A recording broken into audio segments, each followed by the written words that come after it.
After a pause, Noah continued to talk loudly. Look, Mr. Rengar, if this Cynthia is really from the top Eastcliff family, how could she come to Oru's Hill?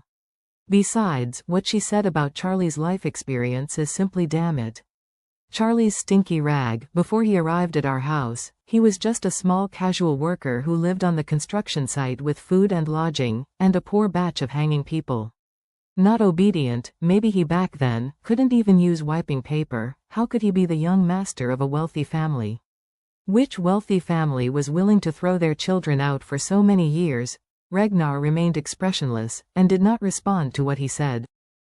Although what Noah said may sound reasonable at first, there is no real evidence at all.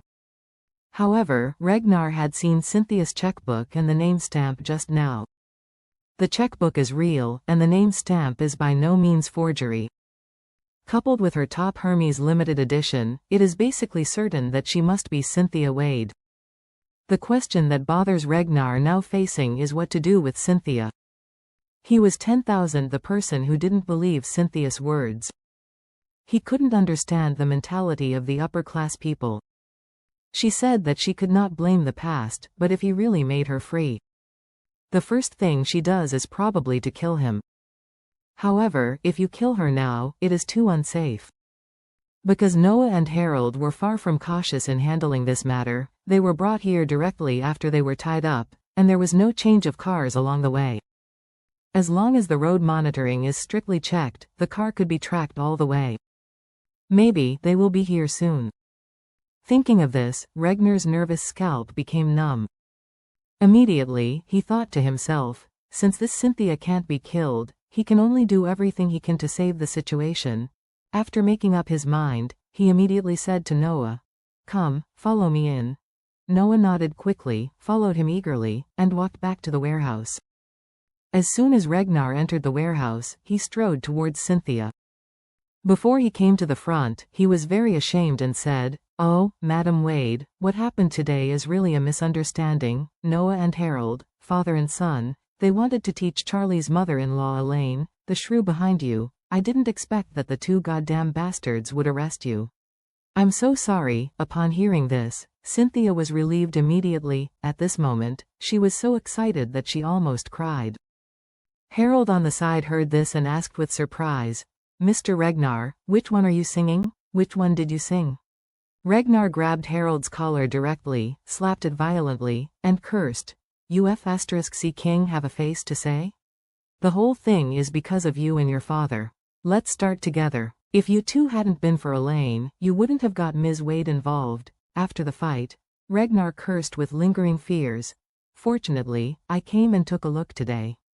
If I didn't come here today and you did something excessive with Ms. Wade, I'd kill you both with my own hands," Harold said with a dazed expression. "Mr. Ragnar, what do you mean by this? We tied Elaine, but it's all for you, for me?" Ragnar scolded, "FCK your mother. What does this have to do with me?" After speaking, he immediately angrily shouted to several bodyguards around him, "Come here, give me the 2 arms of this bastard." Harold's whole body collapsed after hearing this. Seeing Ragnar's bodyguards stepping forward, he rushed towards him, scared back, and shouted nervously, "Mr. Ragnar, what are you doing? We are not all for you. Isn't it? You don't need to do this. Why would you abolish my arms?" Ragnar exploded in anger, and he blurted out, "If you dare to say it's for me, I'll break your legs." Harold was horrified. Before he could run far, he was firmly pressed to the ground by a few tall bodyguards. Ragnar's bodyguards are not good, and since the boss has ordered, they will never hesitate. Therefore, as soon as Harold was pushed to the ground, someone picked up a brick from the ground and slammed it on his shoulder. Harold let out a painful ouch, and before he finished screaming, a sharp pain came from the other shoulder, which made him almost fainted. Seeing that his son was smashed into such a miserable picture, Noah hurried up to intercede, and blurted out, "Mr. Ragnar, Mr. Ragnar, my son is completely kind. Even if he does something bad, you should not be too cruel to him." Ragnar gritted his teeth and cursed, "You speak really a lot of bullshit. Come here, give me both of his arms." At this moment, Ragnar knew that this incident could not be completely hidden, so he could only choose to fall to Cynthia. He just wanted to do his best to prove to her that he was innocent. Therefore, at this time, Noah dares to say that they are out of good intentions. Isn't this breaking the dirty water on himself? In that case, don't blame him for being rude. To abolish them is to give Cynthia a name. If Cynthia relieved her hatred and anger in her heart, his troubles would be much smaller. How could Noah ever think that this damn Ragnar not only turned his face, but he abolished his son's arm, and when he was about to abolish his arms. Seeing that his son was smashed to the ground and wailing, his first thought was to run away. However, he is about to become a bad old master, which is the opponent of Ragnar's several mature bodyguards. Therefore, before running a few steps, he was immediately pressed to the ground. After that, the same brick was smashed twice, and Noah was thrown to his son like a pig to be slaughtered.